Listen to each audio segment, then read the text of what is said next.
베드로 전서 2장 11절에서 12절까지 말씀 묵상하겠습니다. 2장 11절에서 12절까지 말씀입니다. 말씀 있습니다. 사랑하는 자들아, 거류민과 나그네 같은 너희를 권하노니 영혼을 거슬러 싸우는 육체 종욕을 제어하라. 너희가 이방인 중에서 행실을 선하게 가져 너희를 악행한다고 비방하는 자들로 하여금 너희 선한 일을 보고 오시는 날에 하나님께 영광을 돌리게 하려 함이라. 아멘. 육체 종욕을 제어하라. 말씀과 성령으로 거듭난 예수 그리스도 안에서 구원받은 그리스도인들은 하나님의 거룩한 백성이죠. 거룩한 나라요, 택하신 족속이요, 왕같은 제사장이고 하나님의 소유가 된 백성들이다. 정체성이죠. 부르신 목적과 사명, 그것은 죄와 사망의 어두움 가운데서 불러내서 생명과 구원의 빛으로, 생명의 빛이 되신 예수 그리스도께로 인도하여 예수 그리스도의 아름다운 덕을 선포하게 하려 하심이니라. 이 덕이라고 하는 것이 찬미하다, 탁월함의 의미라고 그랬어요. 그래서 하나님의 탁월함, 하나님을 찬미하고 탁월하신 하나님을 높이고 증거하는 삶이고, 특히 그리스도인들이 덕을 나타내야 된다라고 했는데, 그리스도인들의 탁월함이란 무엇이다? 세속적인 성공, 재능과 지식이 아니라 예수 그리스도를 닮은, 하나님의 거룩함을 닮은 의와 거룩함, 빛된 삶, 착함, 의로움, 진실함, 이것이 탁월함입니다. 그래서 하나님의 긍휼을 받은 자들로서 하나님의 백성답게 긍휼히 여기는 자가 돼야죠. 긍휼, 불쌍히 여기고. 이어서 11절, 사랑하는 자들아, 거류민과 나그네 같은 너희를 권하노니. 다시 한번 거류민과 나그네를 강조했네요.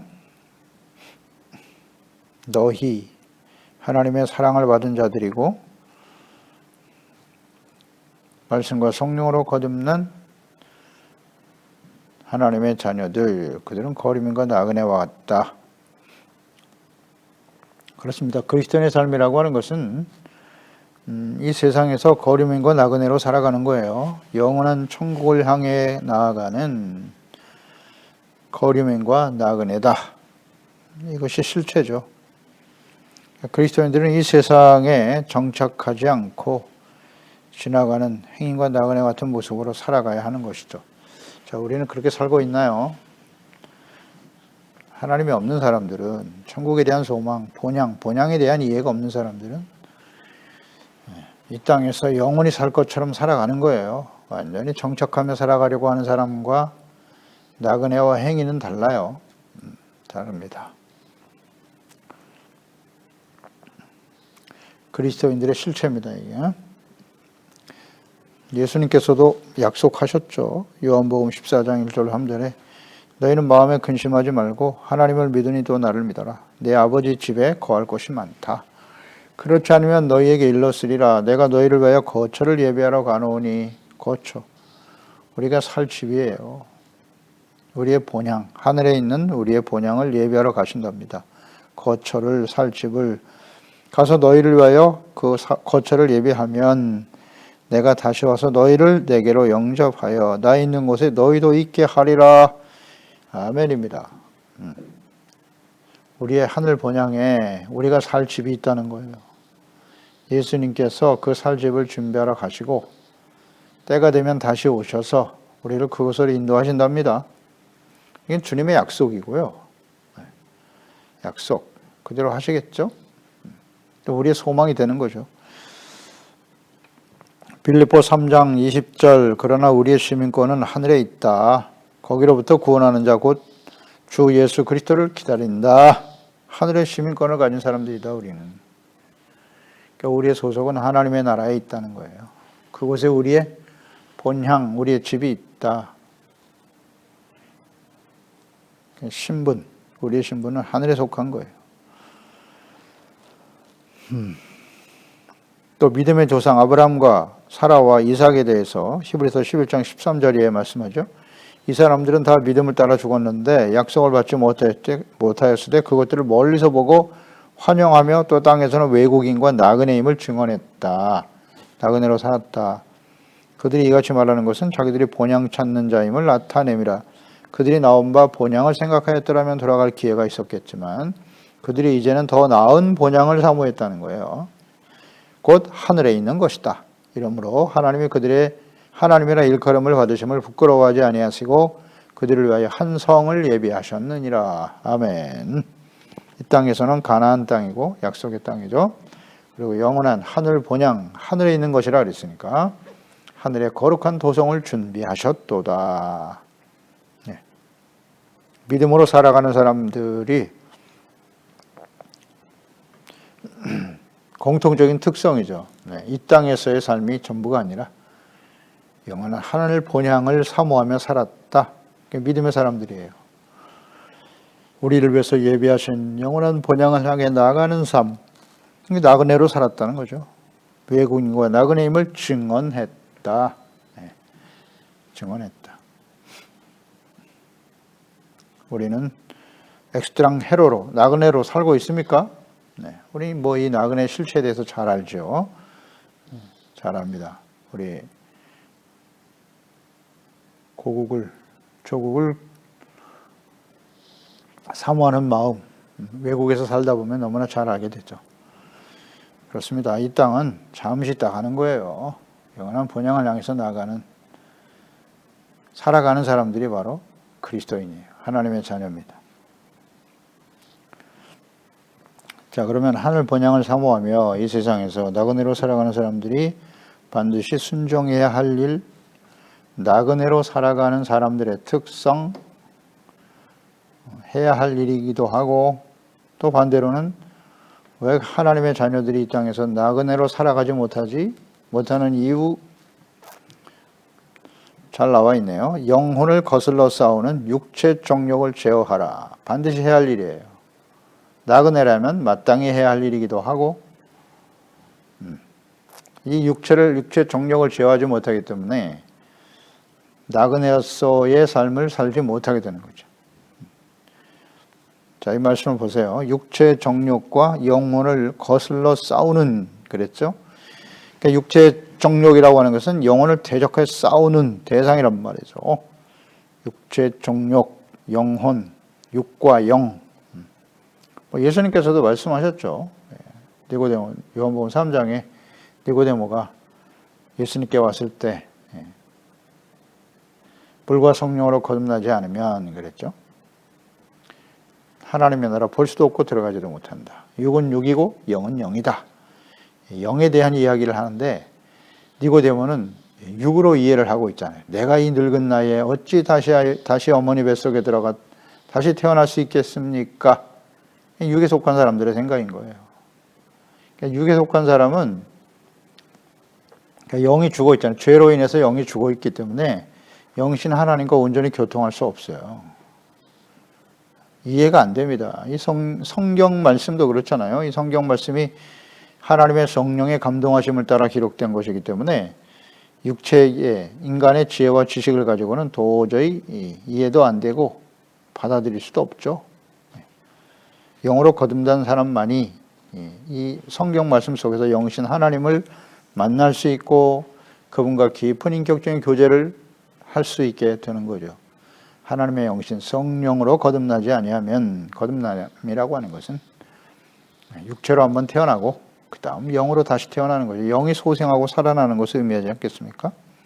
그런데 문제는 거듭난 하나님의 자녀라고 할지라도 우리가 육체를 가지고 살아가는 동안에는 육체의 정욕에 영향을 받고 있기 때문에, 근데 영이 살아났어요. 그 영이 죽어 있는 상태에서는 육체 정욕이 시키는 대로 살았어요. 그냥. 그렇죠? 자신의 유익을 위해서. 그런데 성령으로 거듭나고 나니까 우리 안에 영적인 삶과 육체적인 삶이 서로 대적하여 싸우는 상황이 됐다는 거예요.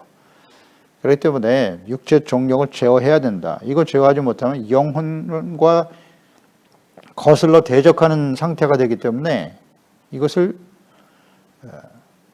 우리가 육체 정욕의 지배를 당하면 육의 사람이 되는 거죠. 죄악 가운데 살 수밖에 없는 것입니다. 육체라고 하는 것이 헬라어의 사르키콘인데요. 이건 단순한 육체, 몸을 의미하는 것이 아니라 인간의 악한 본성을 의미하는 단어예요. 사르키콘, 육체. 그러니까 육체에서 비롯된 정욕은 이렇게 영적인 삶을 어렵게 만들어요. 대적하게 된다는 거예요.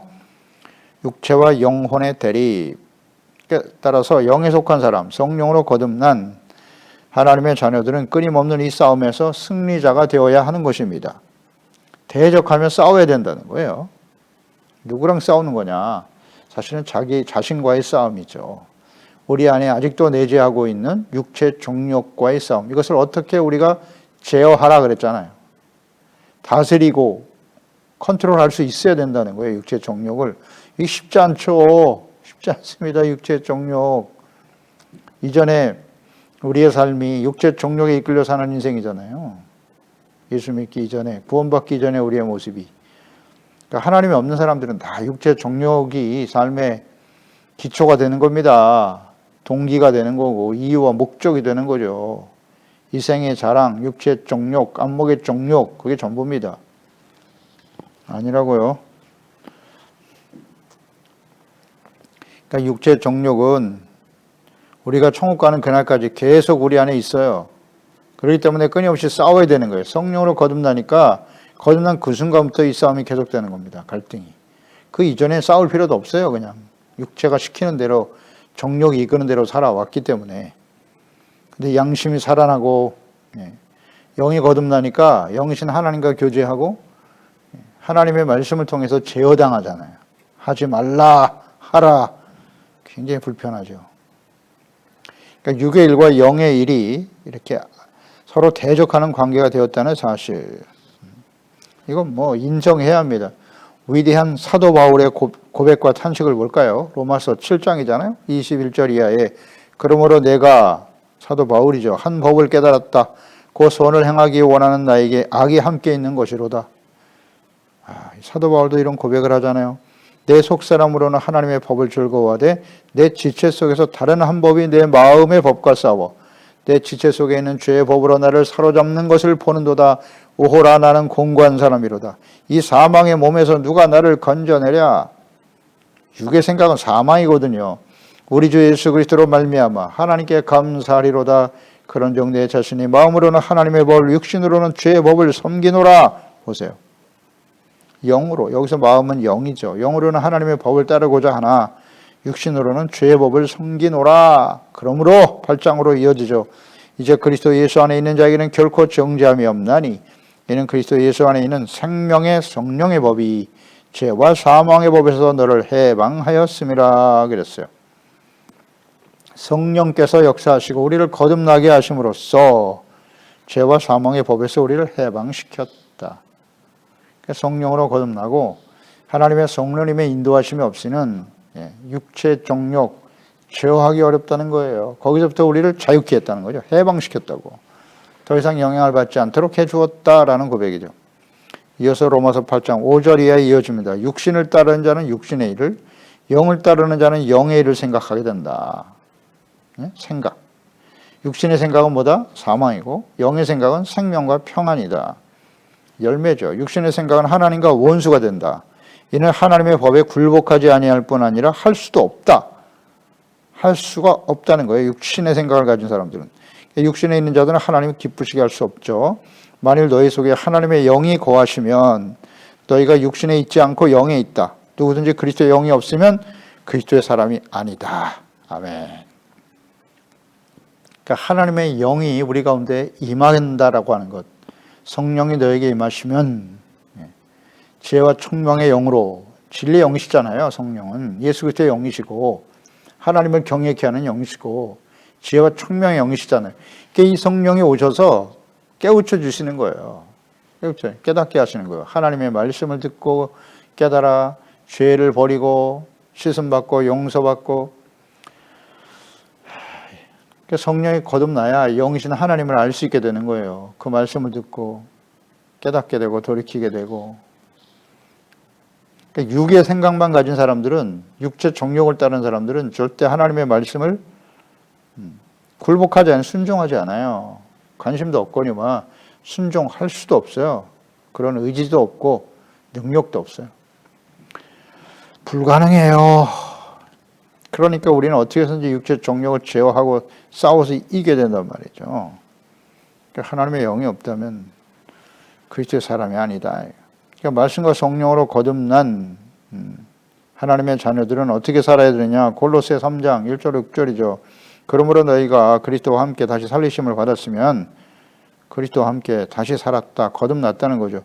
위의 것을 찾아라. 거기는 그리스도께서 하나님 우편에 앉아 계시느니라. 위의 것, 하늘의 소망, 하나님의 뜻. 위의 것을 생각하고 땅의 것을 생각하지 말라. 이것은 곧 육과 영을 의미하는 것이죠. 이는 너희가 죽었고 너희 생명이 그리스도와 함께 하나님 안에 감추어졌습니다. 우리의 생명이신 그리스도께서 나타나실 때 그때에 너희도 그와 함께 영광 중에 나타나게 될 것인데 그러므로 땅에 있는 지체를 죽여라. 육체 정욕, 땅의 지체, 육체잖아요. 땅에 있는 지체는. 곧 음란, 부정, 사욕, 악한 정욕, 탐심이니 탐심은 우상숭배다. 이게 육체 정욕의 특성이잖아요. 음란, 부정, 사욕, 사사로운 욕심과 악한 정욕, 탐심, 이게 다 우상숭배라고. 이것들로 말미암아 하나님의 진노가 임하느니라. 아멘. 우리가 이 땅에 살아가는 동안 해야 할 일이 뭐냐? 육체 정욕을 제어하는 일이에요. 이걸 힘써야 돼요. 힘써야 됩니다. 이것 자체를 인정해야 합니다. 우리가 예수 그리스도를 믿고 구원받았다. 이건 하나님의 절대적인 은혜로 되는 거예요. 은혜죠. 하나님의 말씀과 성령으로 거듭난 하나님의 십자가에 죽으시고 부활하신 예수 그리스도를 믿음으로 말미암아 그 앞에 먼저 회개하죠. 회개하고 복음을 믿어라. 예. 그럴 때 우리는 의롭다함을 얻고 구원받아 죄와 사망에서 자유함을 얻게 되고 영원한 생명을 얻게 된 거예요. 하나님의 자녀가 되었습니다. 그러면 그 다음에 완벽한 사람이 된 것입니까? 완벽한 의인이 되었나요? 우리 안에 육체 정욕이 없습니까? 이걸 조심해야죠. 육체 정욕이 우리 가운데 있다고 말씀하잖아요. 이걸 어떻게 제어하고 다스릴 것이냐. 이것이 과제란 말이에요. 그것을 곧 우리는 성화라고 하죠. 성화. 예수 믿고 구마다 이신층의 의롭다함을 얻는 것은 시작이죠, 이제. 그리고 이 성화되어지는 것이 어떻게 우리의 육체 정욕을 제어하고 하나님의 말씀에 순종하는 의롭고 거룩하고 진실된 하나님의 자녀와 백성답게 살아가느냐. 이게 성화잖아요. 성숙, 영적인 성숙. 그리스도를 닮아가는 삶. 이걸 모르면 안 됩니다. 그냥 예수 믿고 구원받았으니 당신들은 천국 갑니다. 계속 이 얘기만 하고 있으면 안 돼요. 어린아이로 만들어보고 갓난 어린아이들로 다 만들어버리는 거예요. 초보 단계, 초보. 맨날 젖만 먹고 있어. 신앙생활이 몇 년인데. 그리고 스스로 자기를 속이게 만든단 말이에요. 이게 잘못 가르치면 이 복음의 말씀이 하나님의 절대적인 은혜로 된 것인데 구원받은 이후에 성장을 시켜야 되는가? 갓 태어난, 거듭난, 갓난 아이와 같은 거잖아요. 그러면 아이들에게는 끊임없이 교육을 시켜야지. 해서는 안 될 일과 반드시 해야 될 일. 그래서 교육이 중요한 거 아닙니까? 단순한 지식을 통해서 교육시키는 것보다 인격 수양이 돼야지 인격을 성장시키고 이 사회 이론으로서 말이죠. 의롭고 진실된 사람을 만들어 정직하고 이로운 사람을 만들어가는 그런 교육이 사라진 지 오래됐지만 그게 정당한 거 아니에요? 마땅한 일이죠. 그러니까 우리가 거듭난 하나님의 자녀들도 끊임없이 육체 정욕을 제어하는 이 훈련을 해야 돼요. 어떻게 육체 정욕을 이길 수 있을까요? 교회만 나오면 되는 겁니까? 신앙생활, 종교생활 그 행위 자체가 우리를 육체 정욕에서 자유롭게 해주나요? 아니요. 착각하면 안 돼요. 예배를 많이 드리면 이게 없어질까요? 성경에 대한 지식을 많이 알면 없어질까요? 그런 형식적인 어떤 행위를 통해서 하려고 하지 말고요. 어떻게 육체 정욕을 이겨야 되나? 쉽지 않죠. 그렇게 오랫동안 신앙생활하고 하나님의 말씀을 가르치고 뭐 끊임없이 기도하고 매일같이 그런 주의종과 목사들도 이 육체 정욕에 넘어가잖아요. 한순간 넘어지잖아요. 어떻습니까? 그 다윗과 같은 하나님의 사람 보세요. 하나님 마음에 가장 합당한 다윗. 수많은 시련과 고통 속에서 그 시편에 고백한 그의 믿음과 하나님께 대한 절대적인 신뢰와 하나님을 아는 그 지혜와 지식. 그런 다윗도 한순간에 육체 정욕을 제어하지 못해서 바세바를 통해서 범죄하지 않습니까? 간음과 살인. 뭐 성경을 통해서 깨닫는 바잖아요. 전무후무한 지혜를 얻었던 솔로몬 어떻습니까? 정욕을 제어하지 못하잖아요. 육체의 정욕을. 그러니까 아내를 1000명이나 두고 말이죠. 이방인들 다 끌어들이고. 이게 어려운 겁니다. 다윗과 솔로몬처럼 하나님을 경외하고 진실한 사람들 찾아보기 어렵죠. 그런데도 육체의 정욕을 못 이기잖아요. 한순간에. 이걸 인정해야 됩니다. 인정해야 되고 그럼 어떻게 이 제어할 수 있느냐? 육체의 정욕과의 싸움에서 어떻게 이길 수 있느냐? 이게 관건이란 말이죠. 갈라디아서 5장 16절 17절이죠. 내가 이르노니 너희는 성령을 따라 행하라. 이렇게 나와 있잖아요. 그리하면 조건절 육체의 욕심을 이루지 아니하리라. 육체의 정욕은 성령을 거스르고 성령은 육체를 거스르나니 이 둘이 서로 대적함으로 너희가 원하는 것을 하지 못하게 한다. 정확하잖아요. 우리 안에 육체의 소욕이 있고 성령의 소욕이 있는데 예수 믿고 구원받았으니까 영이 거듭났으니까 당연히 있는 거죠. 거듭나기 이전에는 다 육체의 소욕만 있는 것이고요. 이 둘이 서로 대적하고 싸운다는 거잖아요.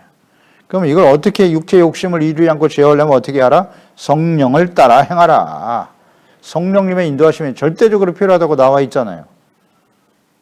그래서 우리는 기도하는 거예요. 기도하고 성령님께서 우리의 마음과 생각을 다스려 주시고 인도해 주시도록 간구하는 것이죠. 아멘. 그렇게 기도하고 있나요? 그저 그냥 그냥 열심히만 하는 게 아니에요.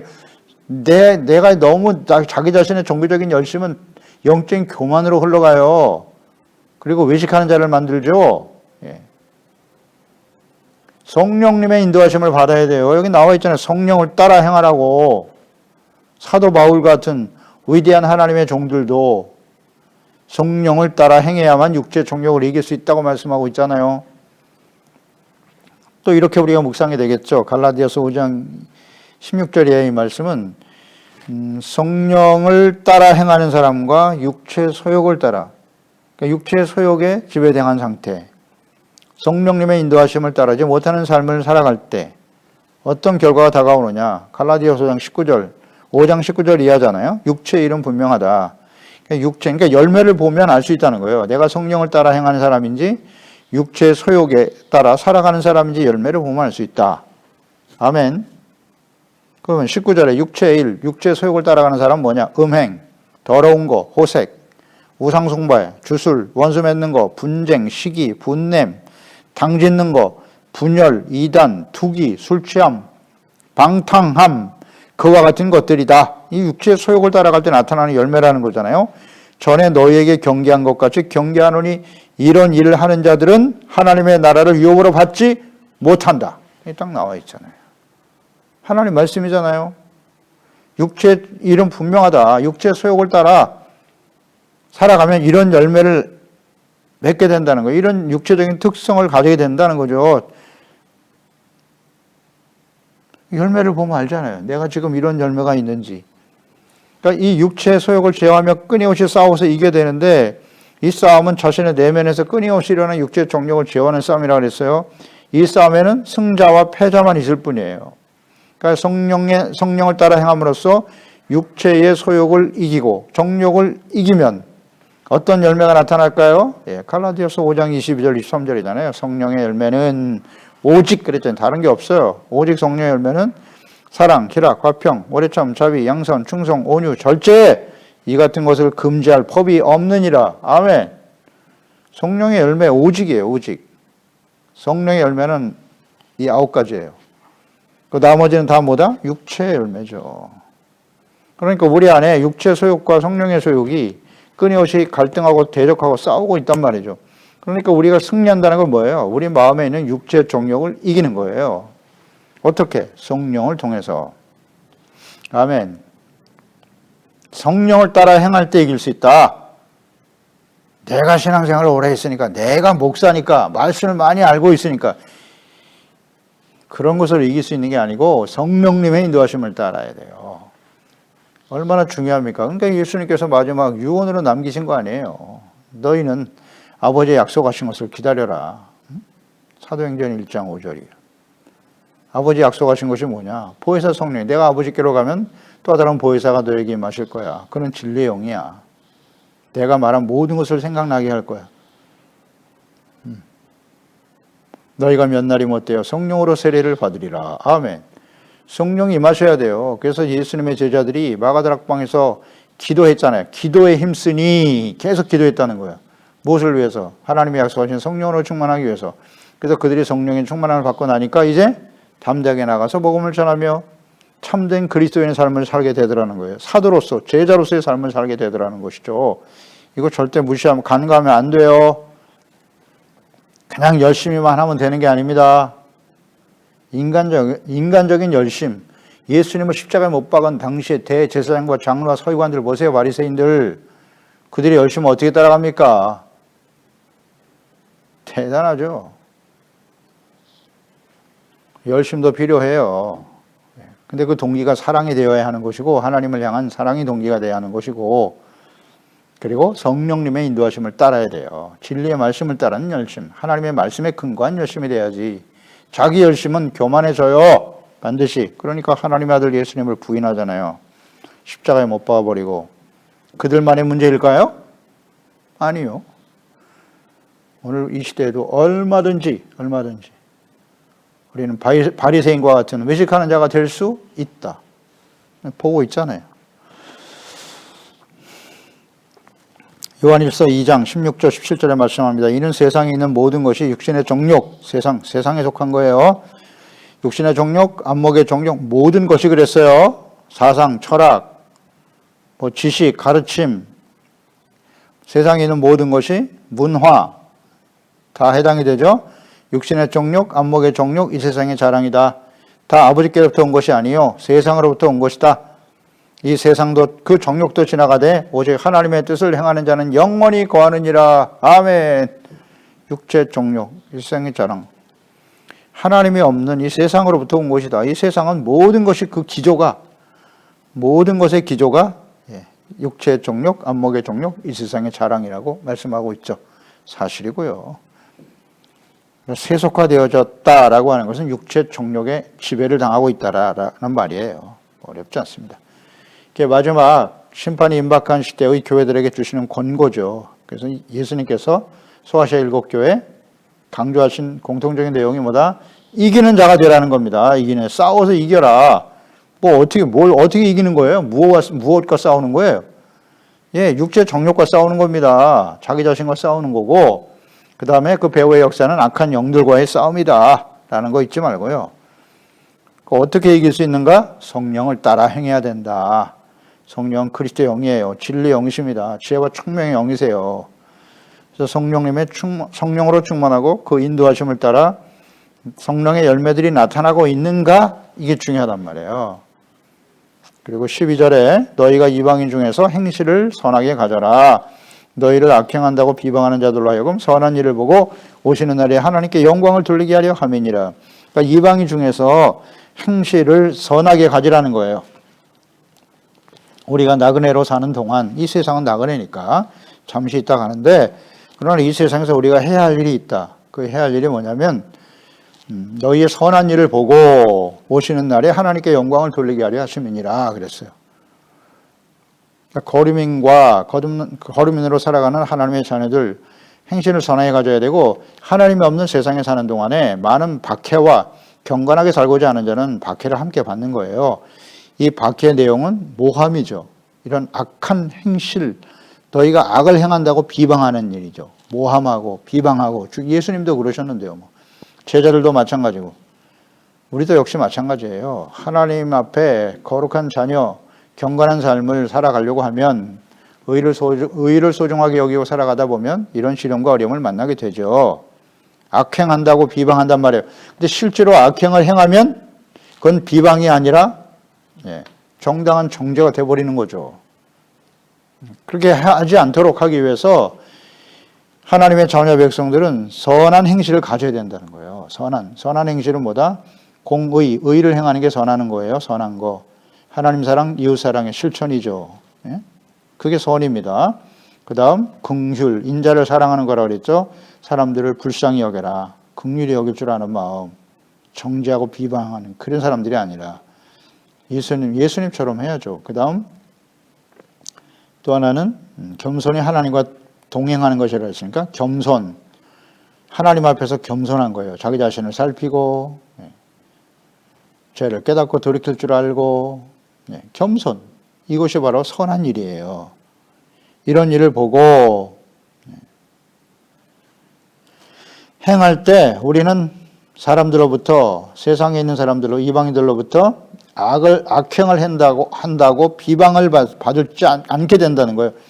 다시 말하면 하나님의 자녀들이 거듭난 하나님의 자녀들이 이처럼 성령님의 인도하심을 받지 아니하고 육체 정욕에 이끌려 그걸 제어하지 못하고 살아가면 그게 죄가 되는 거잖아요.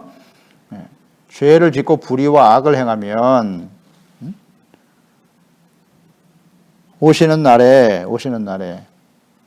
이게 오시는 날이라고 하는 것은 먼저 개역성경에는 권고하는 날에 그랬거든요. 그러니까 비방하는 이방인들이 회개하고 돌이키는 날로 이해하기도 하고요. 그리스도인들이 심판대 앞에 서는 날이다. 뭐 그렇게 이해할 수도 있는데 우리가 악을 행하면 중요한 것은 이 땅에 하나님의 자녀로 우리를 부르신 목적이 의롭고 거룩한 빛된 삶을 통해서 많은 사람들이 우리를 보고 하나님께 영광을 돌리도록 하기 위해서 우리를 구원하셨는데 우리가 악을 행하고 선한 일을 행하지 아니하고 악을 행하면 정죄의 대상이 되어버리면 누가 우리를 보고 예수 그리스도를 믿고 하나님을 믿을 수 있겠느냐 하는 뜻이에요. 그게 주님 앞에 서는 날 얼마나 부끄러운 모습이겠느냐. 여기 하나님께 영광을 돌리게 하라 그랬으니까 선한 일을 행할 때 하나님께 우리를 보고 모든 사람들이 하나님께 영광을 돌리게 된다. 마태복음 5장 16절이죠. 이같이 너희의 빛이 사람 앞에 비치게 하여 그들로 너희 착한 행실을 보고 하늘에 계신 너희 아버지께 영광을 돌리게 하라. 선한 일을 소중하게 여겨야 돼요. 어차피 박해를 받아요. 모함을 당할 때도 있어요. 그러나 그것이 우리가 죄를 범함으로써 악을 행함으로써 당하는 일이 되지 않도록 선한 일에 힘써야 된다는 겁니다. 그러기 위해서는 육체의 정욕을 제어해야죠. 제어하라. 인정하고 끊임없이 싸워야 돼요. 그래서 말씀 묵상하고 기도하고 성령의 도우심을 받는 경건의 삶이 매우 중요한 것입니다. 실천해야 합니다. 기도하십니다. 하나님 아버지, 오늘도 예수 그리스도를 믿고 우리가 구원받아 하나님의 거룩한 자녀가 되고 거듭난 말씀과 성령으로 거듭난 하나님의 자녀 그리스도인이 되게 하신 것 감사합니다. 그리스도인의 삶의 실체는 이 땅에 나그네로 행인으로 살아가는 거예요. 천국 본향을 향해 나아가는 나그네와 같은 인생인데 나그네로 살아가는 삶을 저해하는 일이 있어요. 방해하는 일이 뭐냐? 육체 정욕이죠. 육체 정욕을 제어하지 않으면 우리는 영적 싸움에서 이 육체와의 싸움에서 이기지 못하면 육체 정욕에 찌게 되면 육체 열매들이 나타나겠죠? 그런 모습들은 육의 일은 사망이에요. 그 결과는 하나님의 나라를 유업으로 받지 못한다는 거죠. 그러니까 예수 그리스도를 믿고 구원받은 그 은혜로 구원받은 이후에 우리가 해야 할 일은 끊임없이 육체의 정욕과의 싸움이에요. 그러기 위해서는 성령을 따라 행해야 됩니다. 우리 소중한 지체들, 가족들, 자녀들 모두 다 하나님의 말씀과 성령으로 거듭나게 하시고 말씀 묵상, 기도, 성령님의 인도하심을 따르는 경건의 삶을 잘 실천함으로써 우리가 주님 앞에 서는 그날까지 육체 정욕과의 싸움에서 이기는 자가 되게 하시고 하나님의 우리의 빛된 삶을 통해서 모든 사람들이 하나님께 영광을 돌릴 수 있는 삶이 되게 하소서. 예수님의 이름으로 기도드립나이다. 아멘.